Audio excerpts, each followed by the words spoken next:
When we think about concepts like we hear about this as the public, things like autonomous targeting, we think about, I think the terminology that gets thrown around a lot is the use of swarms. I don't know that we have a great definition in the public eye. I'm sure that the military has a very precise definition for these things, but when we hear it, we hear things like autonomous targeting means that the machine decided who it's going after, and the human is basically the person who pulls the trigger. And when we hear things like swarms, we hear this idea of just hundreds of cheap drones flooding a space to sort of disrupt air defense systems, and it makes it a more confusing combat environment to know what you're going after. So I'm thinking each of these is a separate response. So I'll give you the chance to respond to both autonomous targeting and swarms, but maybe help dissect that for a public that has heard these terms and might be misinterpreting them. What does that mean to a military professional? Okay, so just to clarify, drone swarming versus sort of variation in autonomy. Great questions, right? So let's start with the latter because this will get us to, sorry, the former. This will get us to the latter. So when we start talking about AI, automation, and autonomy, these terms are often used interchangeably, right? But they have distinct meanings, right? And so as we talk about automation, really what we're talking about is programming in certain discrete tasks that can be conducted in an automated sort of way. Think like, a manufacturing plant to build a vehicle that has still a degree of human oversight, if not is principally operated with human oversight. And so this is sort of automation, right? Autonomy is something a little bit different where you can vary the degree to which a capability operates on its own or independent of human oversight, right? So this leads to the notion of semi-autonomous versus fully autonomous capabilities. And so what does that actually look like? Well, we have this sort of moniker of human in, on, and off the loop, which is a useful sort of heuristic to understand what it is we're talking about on the battlefield. Although some of my colleagues who are philosophers will tell you that there's a lot wrong with this construct. But nevertheless, for the sake of argument, humans in the loop and on the loop is currently what we have in the class of MQ-9 Reaper drones, MQ-1 Predator drones, which was the precursor, where you have a pilot that's located, and this is well established, in Nevada that can operate through thousands of miles of distance, a drone that is observing a target, let's say, in Afghanistan, Somalia, or Yemen. So you clearly have somebody in or on the loop giving direction that will give guidance as well for targeting pursuant to the approval of a commanding officer that puts his or her initials on the line to assume liability when the operation results in unintended consequences and, God forbid, civilian casualties.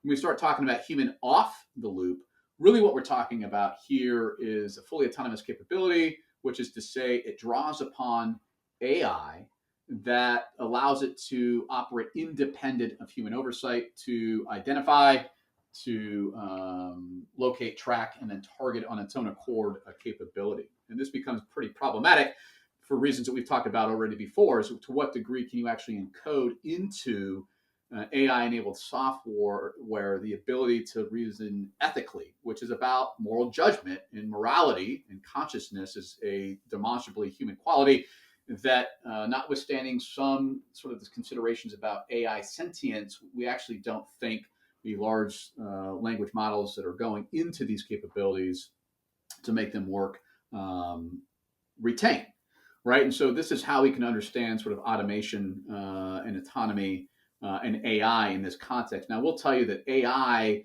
in itself is a contestable term. I understand it as well as most military scholars and experts do, that AI is really a function of the data, of the software, which is enabled by these sort of algorithms, and then furthermore, the compute power, which is why people would often talk about the sort of climate implications of AI and pollution, more or less, for large plants that have the power, the space, storage, literally, to make these capabilities work.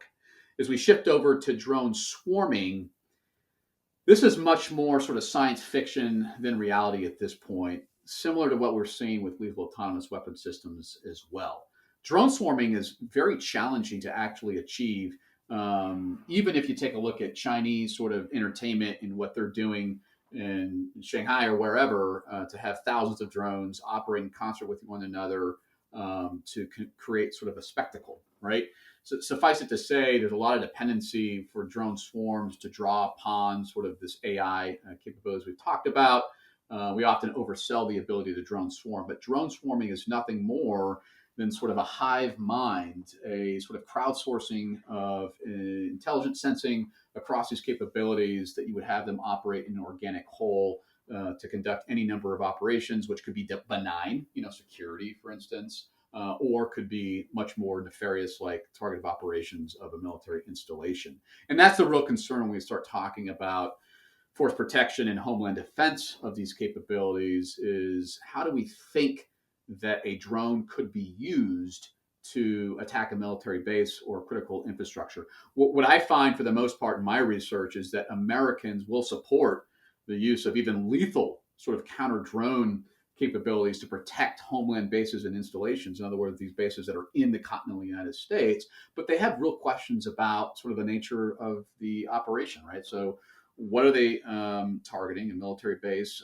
Who's targeting this military base, and with what sort of capability? A drone swarm, in fact, Brian, achieves the highest degree of public support for these counter drone operations. So I hope that clears up a little bit about these terms that are very related but different, and what that means for its incorporation into drone swarm.